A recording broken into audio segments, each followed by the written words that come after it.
Hi, everyone. Welcome to the Data Reliability Experience. Joining us today is Rahul Agaskar, founder and CEO of Neutrino Advisory, a global digital strategy, advisory, and marketing consulting firm, and a two-time Inc. 5000 honoree. Rahul has held C-level leadership roles across consulting, marketing, and technology organizations, bringing deep expertise to business growth, strategy, product design, data, and operations. He also frequents contributing to the leading technology and marketing publications, including ClickZ, Marketing Profess, and MarkTech Advisor, where he writes about AI, digital transformation, and emerging technologies. Rahul's work consistently bridges innovation with practical execution, making him a powerful voice in today's conversation. And also joining us today is Subu Desaraju, Chief Commercial Officer at iceDQ. Subu leads revenue growth, marketing expansions, and strategic partnerships, working closely with customers to help expertise build confidence and trust in their data. With his focus on aligning business outcomes with data reliability, Subu brings a practical and real-world perspective into today's conversation. So let's begin. I'm so happy to be here and have you both as our two-time guests on the call. So looking forward to this. Now that said, you both spent years working at the intersection of data, technology, and decision-making. From your perspective, how has organizational approaches to data quality evolved as businesses become more digitally mature? Rahul, if you can start. All right. First of all, thank you for giving me an opportunity to be on this session. Nice to see you, Subu. We have been together on this journey for a long time in the industry, so great to be here with you. I think the question is so near and dear to me, right? When you think about the digital transformation itself, that first of all means so many things to so many different people, different organizations, and it has been going on for past 20 years, really. I mean, it's not a new buzzword, it's not a new initiative, right? And the customers, the clients, the vendors, everybody has their own interpretation about what digital transformation means. But when it comes to the maturity of the digital, discipline for every enterprises, data really comes at the center of it. Especially again, going back to 2 decades of plethora of data that we are surrounded by, the digital transformation, legacy transformation, all sorts of migrations. I think that brings a different kind of meaning, especially data being as the foundation. So when you think about what is the maturity looks like for some of these organizations, we have to understand what it used to look like before that, right? And typically organizations have always looked at data quality as a cleanup exercise. Right. And that used to be my pet peeve. Every time we used to work with large enterprises and even the mid-size customers, they would always apply or think about the data quality discipline as a cleanup exercise, fixing reports when something breaks, going after the data teams or the IT teams if something is not adding up. So those are really the high level kind of traditional approaches to data quality when you think of it as a cleanup exercise. But when you think about the maturity model, as the organizations are really becoming mature, especially with the advent of AI, I think what's really important for all of us is the mindset shift, right? We have seen that now slowly being adopted by many of these corporations where data quality stops being a reactive task and it actually starts becoming an operational discipline. And I love that part because as consultants, as the experts and the drivers of the change, we like to see that type of operational discipline and not just looking at it purely from the traditional standpoint.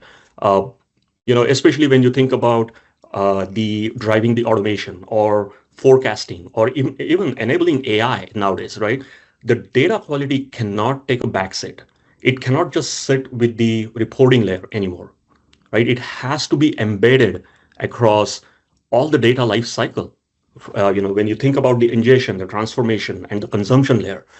So I think what we are seeing for a lot of these customers, so all these companies, the data is now no longer sitting as a siloed function, which is great.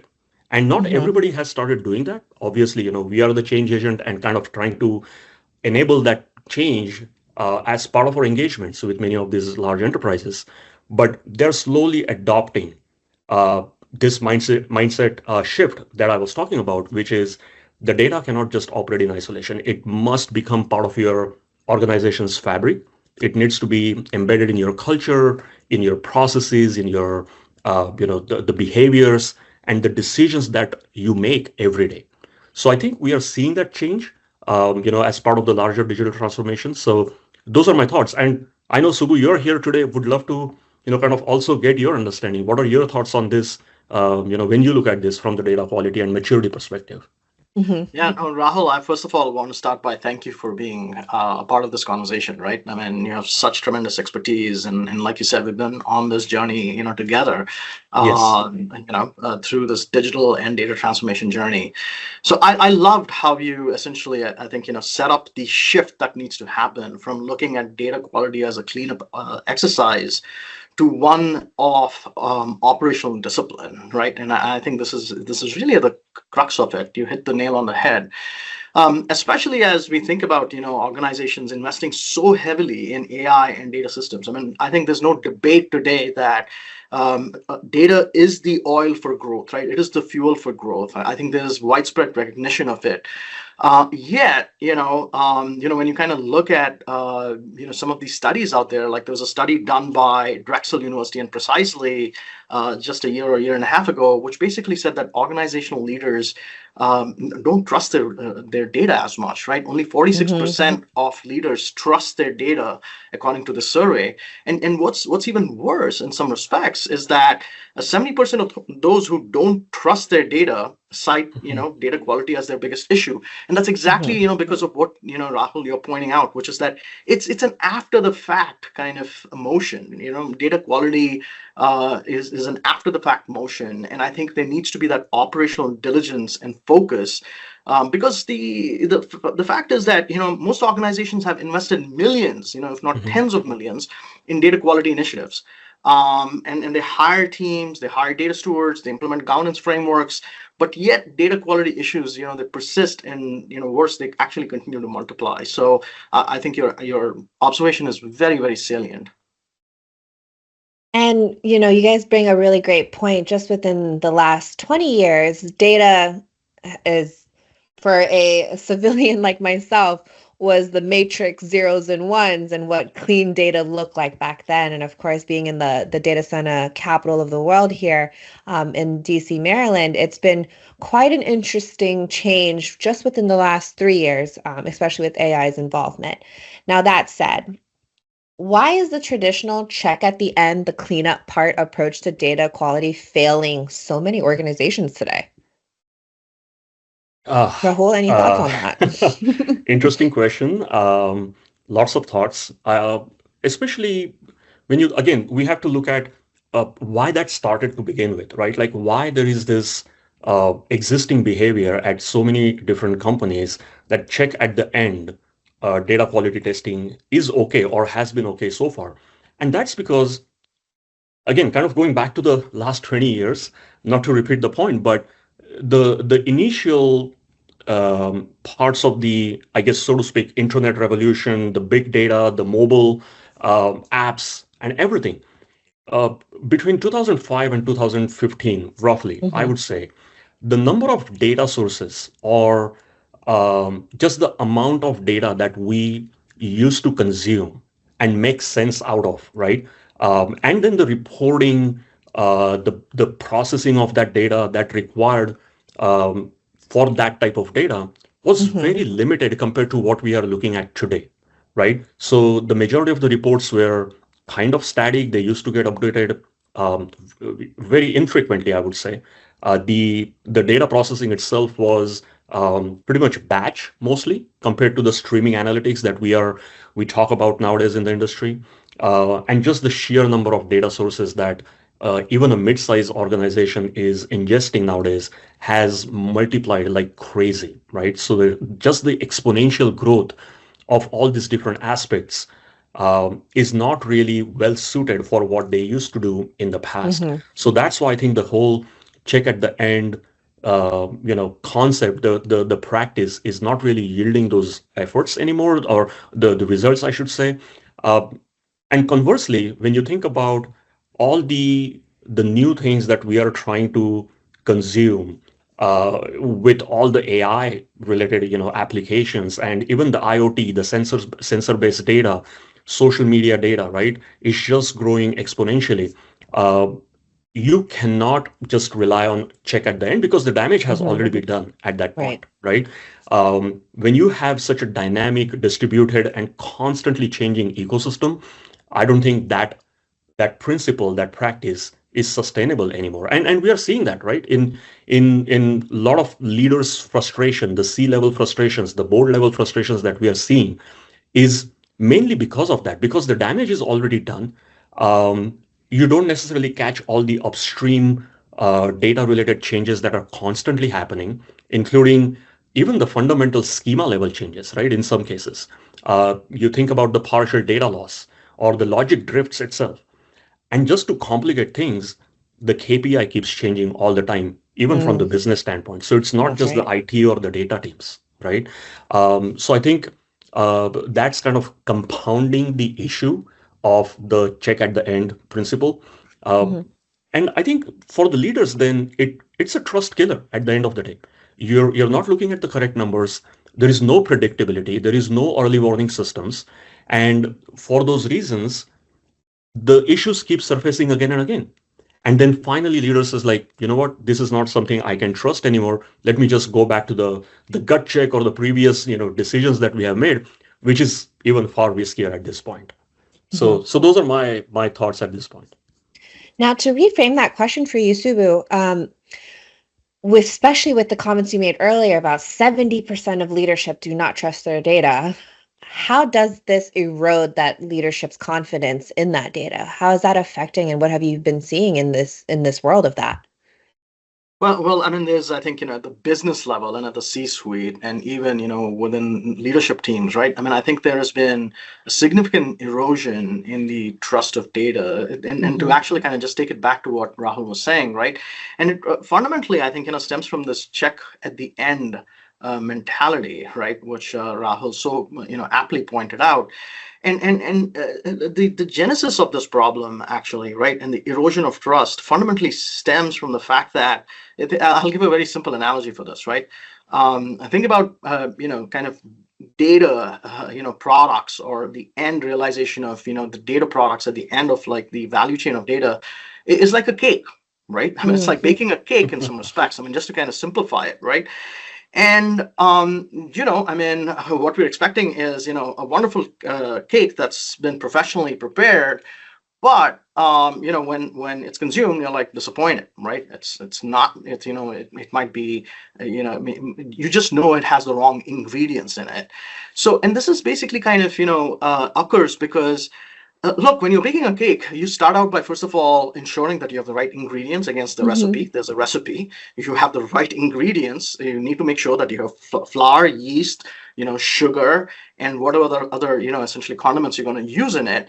And you start by essentially making sure that you have the right recipe, you have the right ingredients, you're measuring each ingredient. Baking is a Mm-hmm. science, which is why I Yes. use this analogy. And you have to make sure that you have not only measured the right amount of sugar, flour, yeast, and let's say you're making a chocolate cake, so the right Mhm. amount of chocolate. And you also need to make sure that you're not using salt instead of sugar, for example, right? You'd end up with a horrible cake if you did that. So the thing is like, and then you kind of go through the process of not only kind of layering in these ingredients at the right time, folding in, the ingredients, making sure the Mhm. consistency is right. Then you set the oven at the right temperature and you follow a certain process, right? And this is a sequential.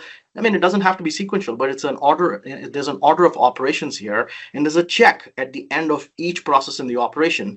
So this is where essentially kind of if you Yeah. add, like I said, salt instead of sugar, or you forgot an ingredient, right? And you forgot the eggs, or you set the wrong temperature. I mean, you're Yeah. going to end up with a terrible cake. Now that this is exactly why there's been an erosion of trust, because these essentially kind of these checks are not being instituted at every step of the process, right? And that's where, I mean, going back to what Rahul said, I think this operational rigor is required. I think ensuring that you have the right checks and controls in place at each step of the process is what will build trust and deliver quality data at the end, right? Because data quality is not an accident. It has to be engineered. And I think this is what the industry is missing today to a large extent, especially in cases where you have large scale, issues from data migration failures at the enterprise level to, for example, compliance issues and so on and so forth, which costs companies, I mean, tens, if not hundreds of millions of dollars annually. Yeah. Absolutely. And Subu, I love that example of cake. I'm 100% sure there's a viral video out there that a mother checked at the very end when she realized she was not cooking with vegetable oil, but shower gel that was olive oil infused. Oh my God, So that's so funny. See, these with mistakes many happen. hours, I mean, yeah. right? With many hours, especially making a dinner, making a cake, making an operation, organizational choice with data management here. There was an article, or I believe a recording that was posted recently, Subu, on, what does it mean to practically, or what's the practical means to shift data quality left? And as you were talking about that mindset earlier, what mindset or organizational changes are usually required to make that shift successful? If you would like to, I would love to hear your insights on that, Subu. Yeah, no, I'd love to tee it up, and honestly, I'd love to get Rahul's insights on it. But listen, I mean, there are lessons to be learned in terms of what in terms of the mindset shift. And I think one good industry to look at, and manufacturing has been doing quality engineering for decades right now, but they went through their own mind shift process, because if you look at just automotive within manufacturing, right? Automobile manufacturers had tremendous issues with quality, especially in the 80s and the 90s. And actually, Toyota was the one who set the norm and the benchmark in terms of quality. Quality was their differentiator, right? And this mindset shift came when automotive started asking some fundamental questions in terms of why product quality was so poor at the end of the assembly line, right? And this revolution was actually pioneered by Edwards Deming and Toyota. So what they started to do is ensure that quality was not just being measured at the end of the assembly line, but quality was being engineered into the entire product development lifecycle, right? So instead of essentially end of the line checks, what Toyota did is they adopted quality all the way at the source. So that shift left essentially mindset, right? And with controls at every station along the assembly line of the process. So workers could, for example, stop the entire line if there was a defect. So you're preventing defects from propagating downstream. Problems were detected at occurrence, and thereby preventing any compounding of that problem. Because once you assemble the vehicle, it's almost impossible to kind of go back and essentially fix the issue where it might be a misplaced, essentially kind of, gauge, or, you essentially kind of bolted on a component incorrectly.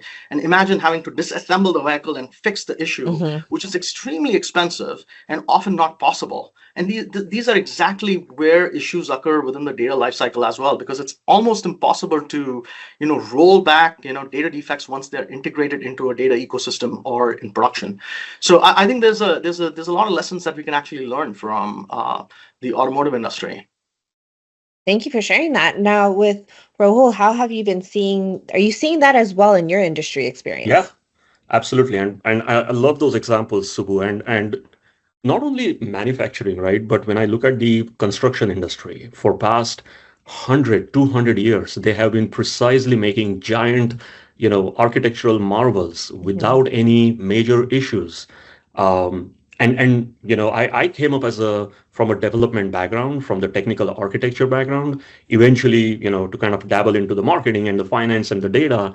And I used to always wonder, like, how the construction industry and the manufacturing industry has figured out amazing ways without failing for such a long time.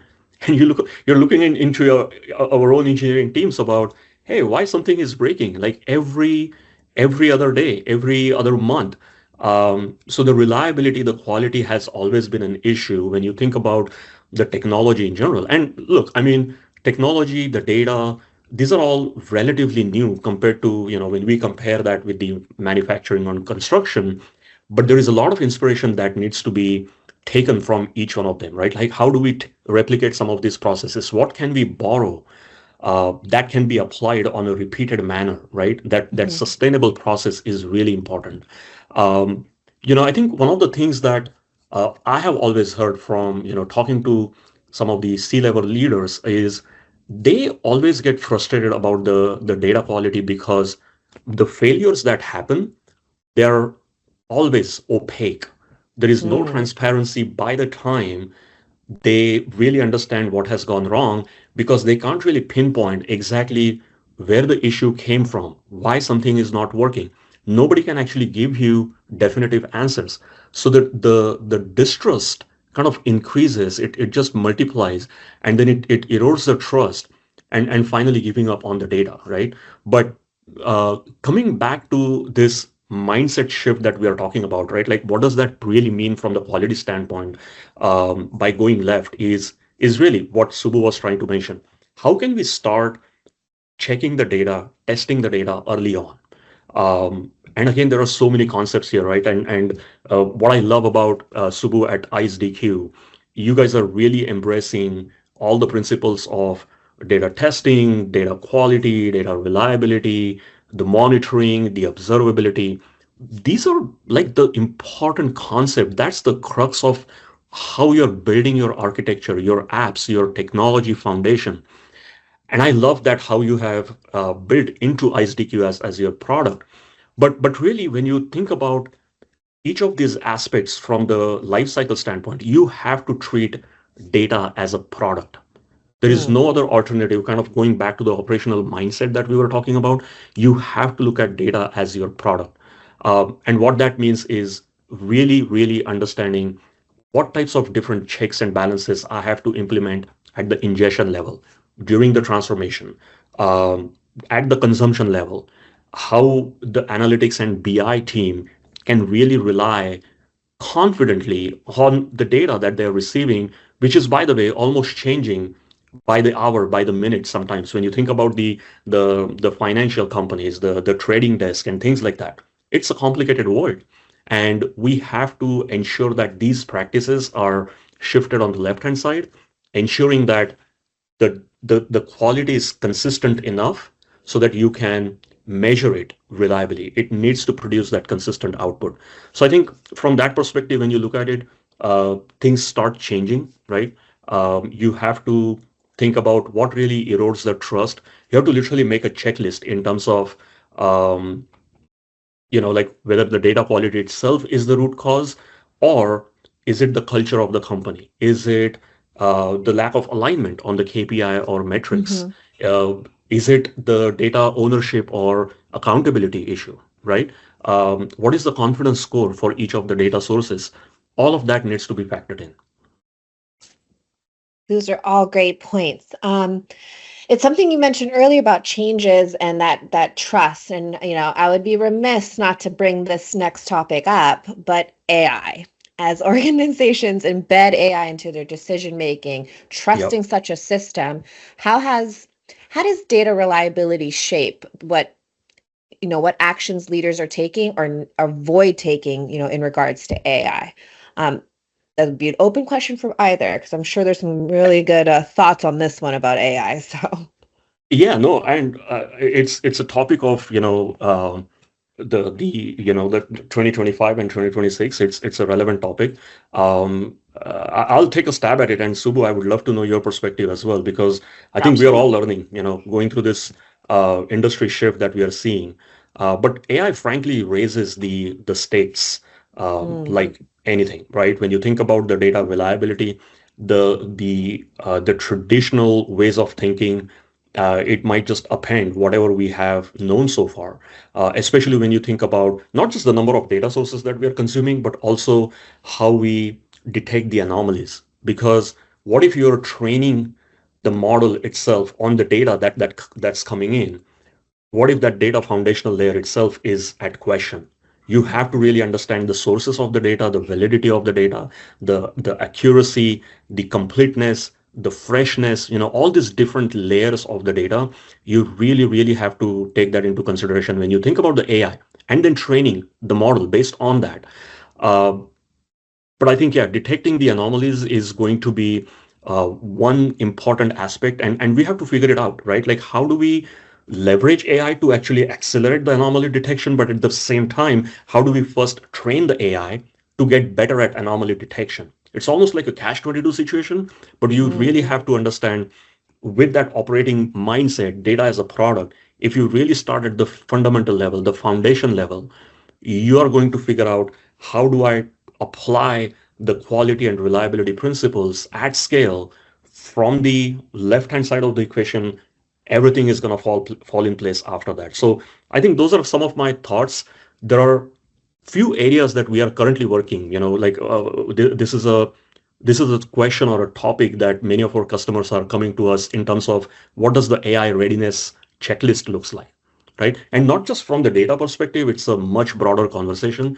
But when it really comes to the data itself, I think we have to understand, again, going back to what is the training data reliability score, right? What is acceptable? You have to understand how do you measure that.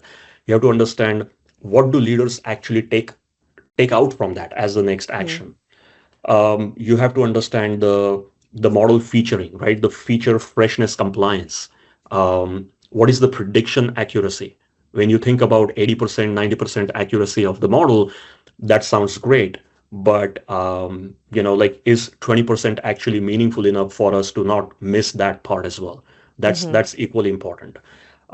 Think about the metadata management or just the label, the quality index of that. Those are important concepts. And then I think connecting to the fundamental aspects of data itself, right? Like understanding the lineage is absolutely important. Where the data is coming from, which systems it goes through, and what happens to that during the entire life cycle of the data. And then Mm-hmm. finally mapping that onto the ownership and accountability metrics. That's really going to create a accountable governance framework within your organization. So I think those are all the different angles when I look at the AI and how organizations are kind of trying to incorporate that into their decision making. Mm-hmm. Yeah, Subbu, your thoughts? yeah, no, Rahul, I think you're spot on that the basis for reliable AI is reliable data, right? I mean, if I was to summarize, I think what you're saying in many respects, and I think data productization is at the very core of ensuring reliable and data that is actually utilized for generating reliable AI mechanisms and systems.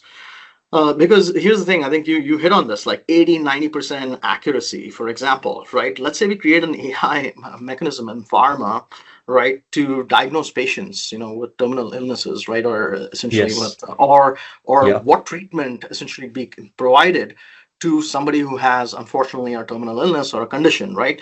Um, 90% accuracy means you're mistreating 10% of the people within that population. I mean, which is Yeah. terrible. I mean, that's a terrible outcome. Even 99% is a terrible outcome, right? Right. And the basis for reliable AI is reliable data. And I 100% agree with you that looking at data as a product is at the very core of that, right? Because look, I mean, we visited the analogy of a factory before, and if you combine these two concepts of like data as a product and actually, the factory that produces the data, going back to your point, Rahul, I think it's essentially making sure that as we are building our core data factory, we are testing every component, like the data, the assets, the pipelines, before we deploy them in production, right, as a first step. Second, that we are monitoring, data pipelines and ensuring that we're putting in checks and controls at each step of the process. So we're preventing defects from propagating up downstream and getting integrated because, like I said before, it's almost impossible to essentially undo changes once they've been integrated into a broader data ecosystem. And it's really hard to remediate changes. And the cost of remediation is really high. On an average, I mean, I think Gartner had this interesting stat that large enterprises spend anywhere between $15 and $20 million just in data remediation costs, right? And then finally, I mean, to your point, Rahul, I think it is about ensuring that we're observing the data at the end and the data products at the end of that assembly line to make sure that there is accuracy, completeness, timeliness, freshness, and then being able to detect anomalies right across all of the core data quality dimensions.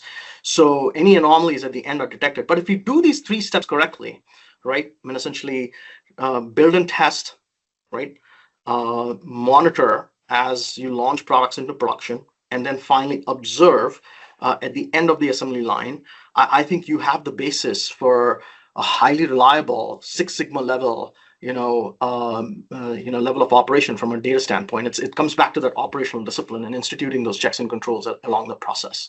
But I think reliable data is the basis for reliable AI. And I think if an organization needs to win in the AI space, it must invest in engineering for data reliability and for reliable data. Absolutely. And I think one of the things that we are also seeing is a lot of these enterprises want to jump on the bandwagon of AI and, creating all these fancy applications only to realize that the data itself is garbage, right? Yeah. And then they start completely working on that as a separate initiative. It's garbage in, garbage out.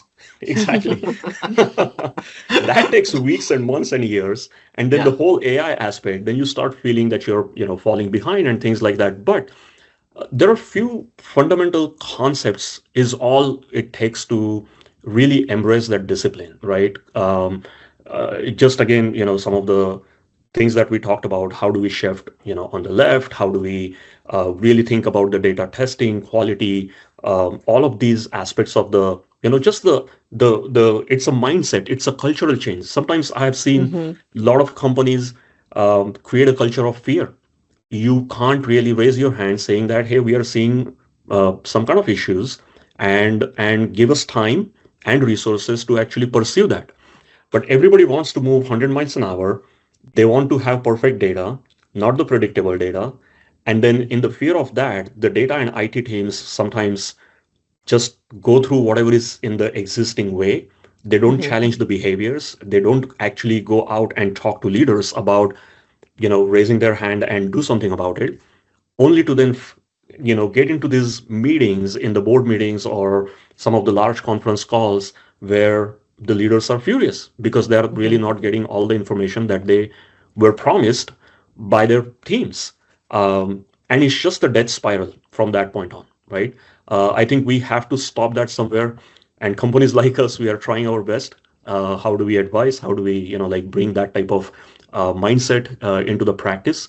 But we are seeing that change happening slowly and steadily, especially because of the AI and everybody wants to catch up. They really see the promise of that. So I think, that's a good thing that I'm looking forward to. That death spiral is right, Rahul, and I've been a part of many such meetings, and I'm sure you have as well, right? And it was the bane of my existence. I mean, when I was on and leading large data projects. But I mean, I think the thing is, it's not complicated to fix these issues, but I think there has to be the dedication, focus, and the investment, and investment not in terms of essentially technology, but really investment in terms of, allocating the right resources and paying attention to, I think, where things go wrong. Because a lot of times, I mean, it's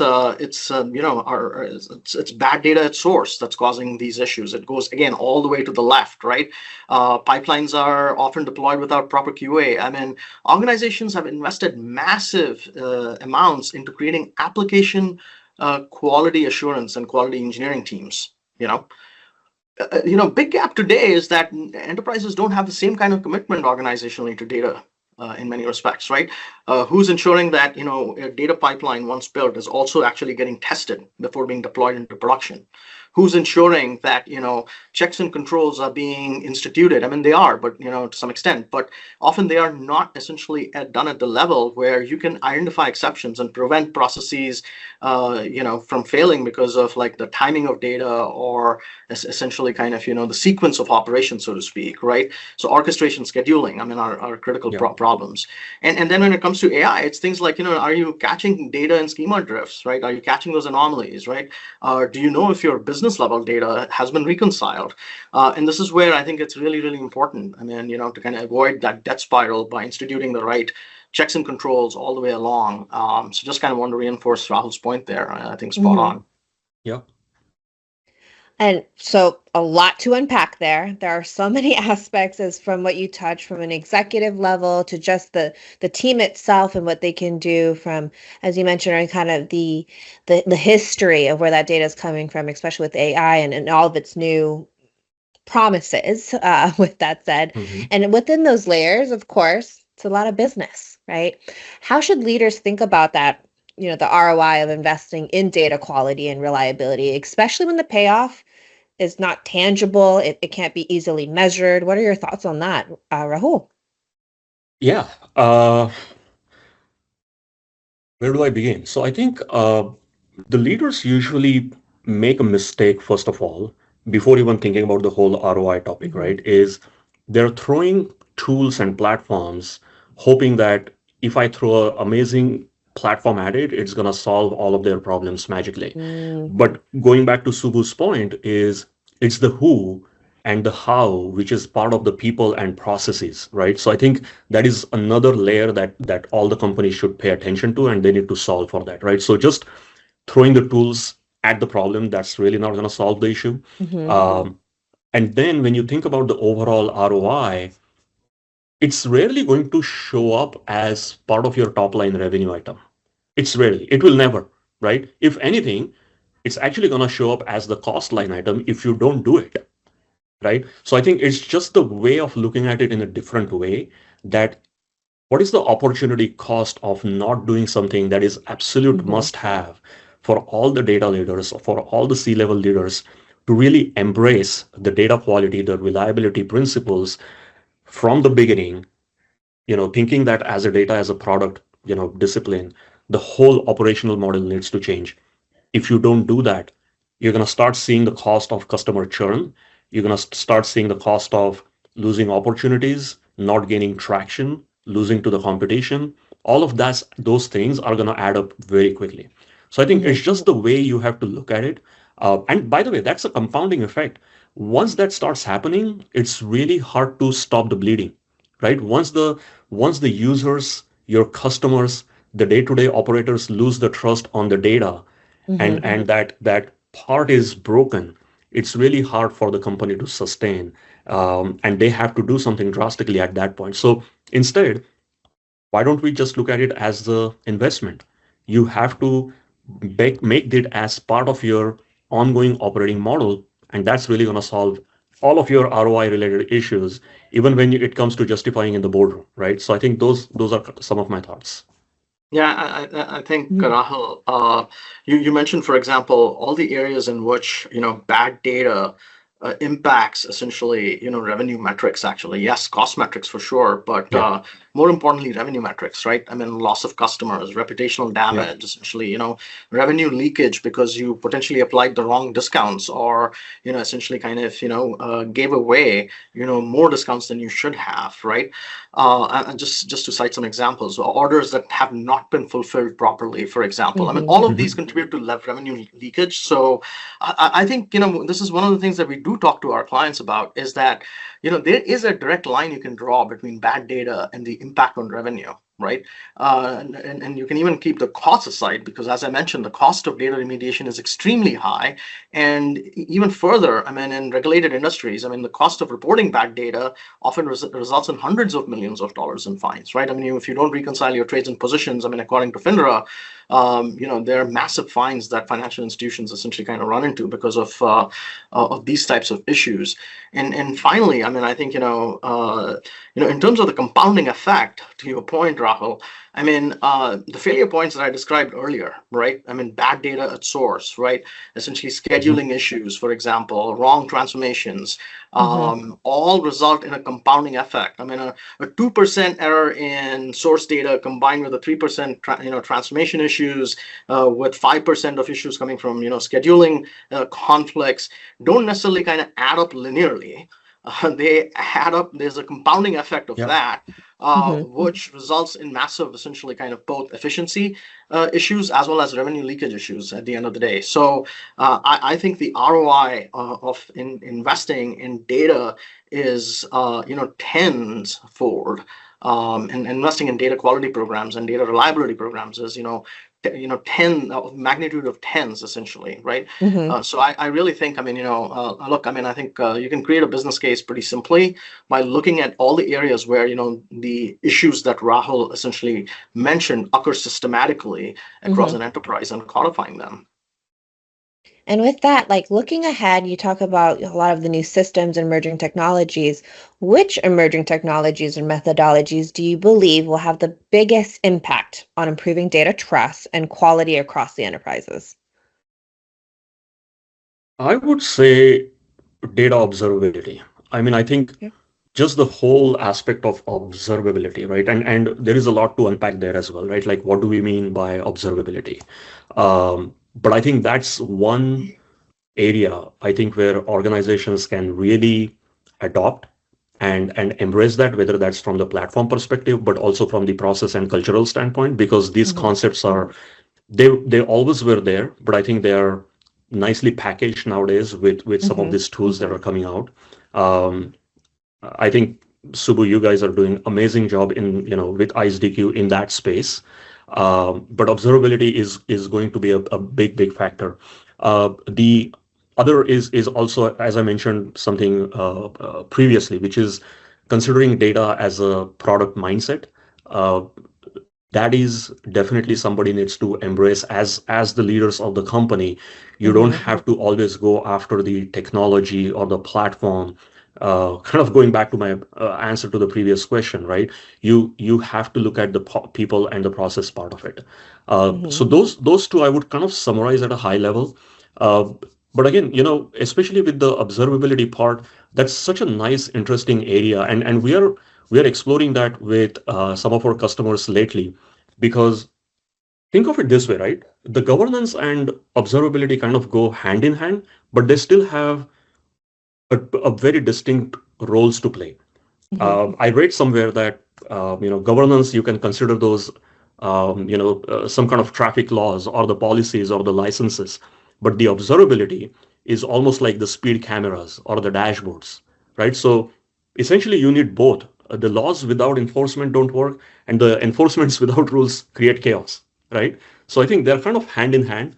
But most of the companies only stop at data governance, and they will Mm-hmm. never venture into what does that observability means to them. So I think I would say observability is one of the things that everybody should keep in mind as they go, especially with the AI in future cases, use cases.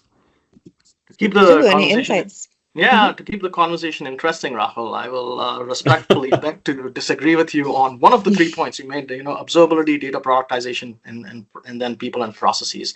100% agree with you on the productization and the people and processes piece. But let me articulate why I may, in some respects disagree. I agree that observability is important, but let me articulate why I think it is one important piece, but only one piece of ensuring data reliability end to end. Because you actually kind of use this analogy of like a dashboard in a vehicle, for example, and Mhm. knowing, the gauge, right? I want to know, if my tire pressure is low, if my fuel is low, right? If there's something wrong with the engine itself. But observability is just essentially it's just the instrumentation on the panel that tells you, that there is a defect, right? But the core is that you need the instrumentation in place internally that actually detects the defect, right? You cannot just construct a panel and then expect it to essentially kind of produce the right output or tell you where the issue is. So which is where I think instrumenting for reliability, which means putting in place those checks and controls, putting in place the instrumentation that is actually monitoring, Mm-hmm. each part of the vehicle, I think is really important, which is why we believe actually, that observability is important, but it is really a last mile effort, whereas you actually have to instrument, and engineer data processing and processes, at each step of the data lifecycle. So within the engine, so to speak, right? You have to put the instrumentation in Absolutely. place, so you're monitoring it, right? And not only that, before you've assembled it, you must test it. So, and once you've tested it, you can kind of now, you have an assembled product, to use your analogy, but then you must have instrumentation inside of it. So it's actually continuously collecting the data that provides the information and the alerting and the anomaly detection capabilities that observability can provide. But observability at the end of the day is like, it's just the, it's a gauge. It doesn't include necessarily the instrumentation is the best way. Hopefully I've articulated myself well. Absolutely. Love that perspective. And I think the testing and the monitoring kind of goes, like the precursor to the whole observability. That's exactly part of right. it, right? That's exactly Absolutely. right. Because you can't really do one without, you can't do observability without the other two. Absolutely. Because you can observe all you want. Exactly. But we are all hoping that those pieces are in place so that the organizations going forward can actually start utilizing the observability practice, so that like, let's help them with the testing, the monitoring part of it. Like another example that again, not from me, but I read somewhere, which is so interesting, that you're not feeling well, you go to the doctor and you get the blood test done, right? That's your data testing. But your doctor may not tell you to do all the tests, right? You just test whatever you are only supposed to be testing, right? Which is fine, right? You might miss out on some of the test cases. You might have a different disease. But again, that's part of the data testing. Then you have all these new wearables nowadays, right? You have Apple Watch, you have Garmin Watch, you have Aura Ring, all these different amazing sensors. Those are monitoring. They're continuously monitoring. They're not necessarily going aspect of, behind the testing, which is a point in time snapshot for a particular reason, but you're really expanding on that. You're potentially building the rules-based testing. You're then starting to collect the data. And then finally, to your point, Subbu, once you have this in place, the observability part, it's almost like creating a wellness lifestyle around it. Right. And then you're continuously monitoring for the patterns. You're utilizing that monitoring data to do something with it, which is even more meaningful, so that your SLAs are defined in a completely different way. That changes your lifestyle. You're trying to go after different goals and objectives. And I think I love that analogy where I read that somewhere, but that it reminded me of that as soon as Subbu, you started giving me about this, the precursor part of it, which absolutely makes sense. Yeah. No, thank you for expanding on that. And you're absolutely right? So if I was to bring back, I think that analogy, I think it is about ensuring that you're automating data testing, right? You're doing validation of incoming data. You have controls, checks and controls in your processes and your pipelines, right? And then finally, yes, that you have measurement and reporting and the trending, right, to observe defects, when they occur, essentially, and then knowing, where those defects might have occurred. So you'll have the capability if you institute like testing and monitoring in place. So, no, absolutely, Rahul. I had to disagree with you just for fun. It wouldn't be an interesting conversation otherwise. Just for the drama, for the drama here, which I love, and that actually kind of is a perfect segue, right? To have such wonderful companies like Neutrino Advisory and iceDQ. What makes this partnership valuable in helping organizations tackle data reliability challenges more holistically?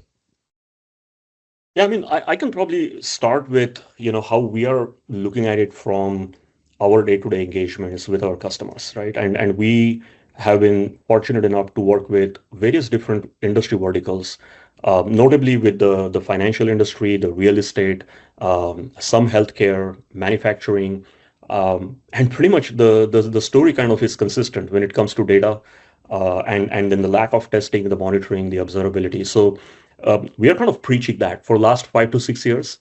And we not only we are trying to bring the mindset shift, but also insert the strategic conversations, training, and also bringing the right tools. Not only lead with the tools, but also bring the right tools along with all this other ecosystem that you need to have in place. And we are seeing the results of that, especially with iceDQ. And again, I'll kind of bring some of the benefits that we have seen by directly looking at the product, working with the product, and now also taking the product to some of our customers, we are seeing really amazing, positive, impactful conversations because the customers are acknowledging all their, they're first of all acknowledging, which is great, that they are struggling with the data issues. They want to institute something that's meaningful and move forward from that point on. And we are seeing amazing impact as soon as we showcase the iceDQ product demo. And then all the other consultative mindset, the advisory mindset that we bring to the table from our teams and many of our experts. I think it has been a great partnership, Subu, and to the entire team of iceDQ. I think our teams are excited to like what's next in 2026. But really amazing conversations all around. Well, thank you so much, Rahul. We're truly grateful for the partnership we have and really, really excited about the journey we're on because partners like yourselves, who care about the space, who are passionate about creating the change in the industry that's required, to address the issues around data quality, which are systemic, I think is a critical part of our journey and our evolution as well. Because, look, I mean, the biggest way to affect change is, to your point, Rahul, is to change the mindset and create that mind shift, right? Number one, and your partners like yourselves are why essentially we believe that there's a critical role to play for Neutrino and other partners like Neutrino essentially in the process of affecting that mind shift change. And the second is ensuring that the clients essentially at the end of the day realize the value and affect the changes that are required, right? So it's really about making 1 + 1 = 3. And I do think, Rahul, you and the Neutrino team, I mean, it's in your brand. You are an advisory firm at the core. It's Neutrino Advisory, and I think what's remarkable about how you approach clients is you take a consultative approach first. I think you listen actively to your clients, and that's going to cross in the conversations we've been part of. So we really are grateful for the relationship and are really, really excited about the path forward. Thank you. Yep. Thank you. And I love those answers there. Now, to wrap us up, this is going to be an open-ended question for both of you. What excites you most about where this space is headed? And what's one question leaders should be asking their data teams that they usually don't? So it's two parts. What is exciting you most about where this space is headed? And what's one question that listeners in the audience today can take away and ask their data teams that they usually don't? I can probably start by saying what I'm excited about is just the complexities around the AI use cases and how do we really bring the existing practices around the data ops, data as a product mindset, and really start applying that to the AI use cases at scale. The velocity of the decision making is going to be really, really crazy going forward. And how do we bring that change when we are moving so fast, with everyone else? Just, inserting into that conversation is what I'm excited about, is what many of our team members are excited about. We are getting pulled into those conversations on a regular basis. So definitely the exciting space from those angles. I think one question that I always ask, and which I think will always stay relevant, is how confident are we in our data? That's one single question that I like to ask my teams, to my customers, and just drive the conversation around that. How are we confident? How confident we are in our data, and why?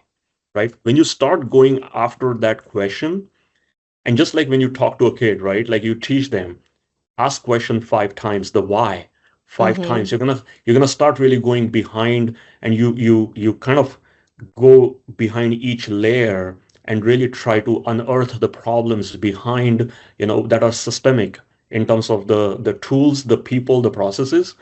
That's why I love that question.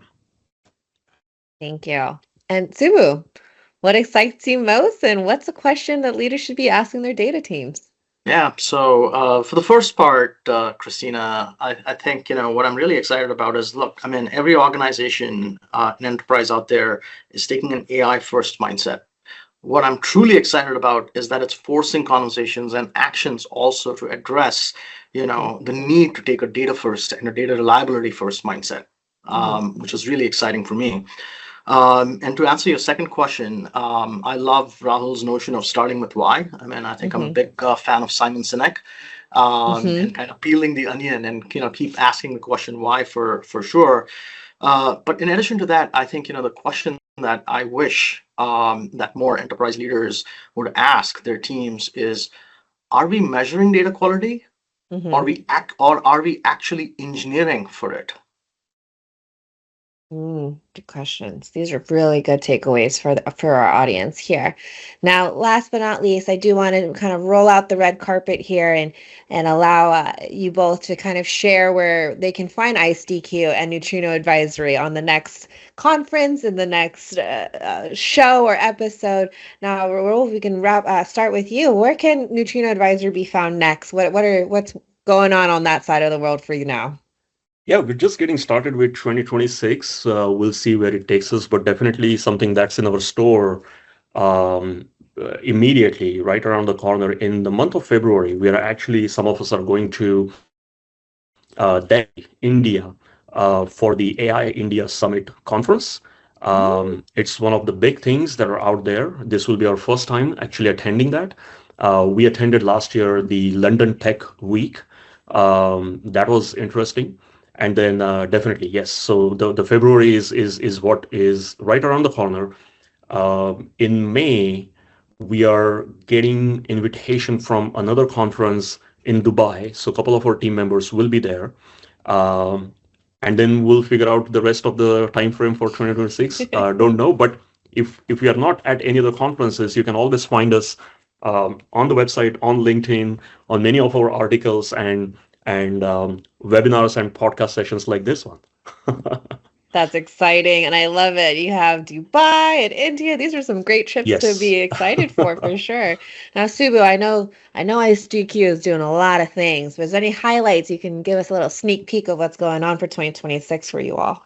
Yeah, absolutely, Christina. So, just engaging with our audience. I mean, the data and the quality engineering audience is a big priority for us, especially because we want to be a part of the change that needs to happen in the industry, right? So, which is why we are always happy to kind of participate in, dialogues like this. We definitely want to expand the conversations that we are having with thought leaders, industry leaders like Rahul, our clients, as well as essentially other platforms, where we are shepherding this change that's much required in the industry together. So we're looking forward to kind of expanding those conversations, number one, and this is definitely one part of it.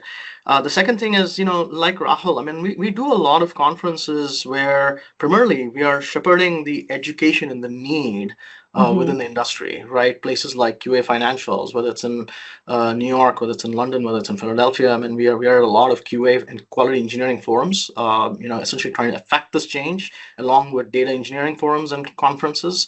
So we will be at the Data Engineering Summit as well in India. We're doing a few quality engineering and quality assurance conferences, through a vertical standpoint, especially in financial services and in healthcare, where data is paramount and is critical to business outcomes. So really excited about both. I mean, kind of participating in the industry dialogue as well as helping shape it. Thank you. And with that, I think that wraps up our episode today of the first one of 2026, the Data Reliability Experience. A big thank you to Rahul Agaskar from Neutrino Advisory for joining us today and sharing your perspective on how to be better trusting of our data with an overview holistically from the start to the finish and seeing it all in facets and not just at the end. And of course, our special guest, Subu Desaraju from iceDQ, joining us as well. Thank you so much for both of your time today, and I look forward to seeing what our guests view on this, on our viewers' view on this episode. Thank you so much, and have a good one, everyone. Thank you, Rahul. So much, Christina. Thank you, Christina. Thanks, Subu. Bye-bye. Thank you. Thank you. That brings us to the end of today's episode of the Data Reliability Experience. A big thank you to Rahul Agaskar from Neutrino Advisory and Subu for sharing their insights on data trust, digital transformation, and what it really takes to build reliable, AI-driven decision-making. Now, if you found today's conversation valuable, be sure to follow the Data Reliability Experience and iceDQ across all social platforms for more thought leadership at the intersection of data, reliability, and innovation. And now if you're interested in joining as a guest on future episodes, please scan the QR code here and we'll reach out. We'd love to hear from you. Now, I'm your host, Christina Nian. Thank you for listening. And remember, stay curious, stay data-driven, and keep reliability at the heart of your innovation. Bye!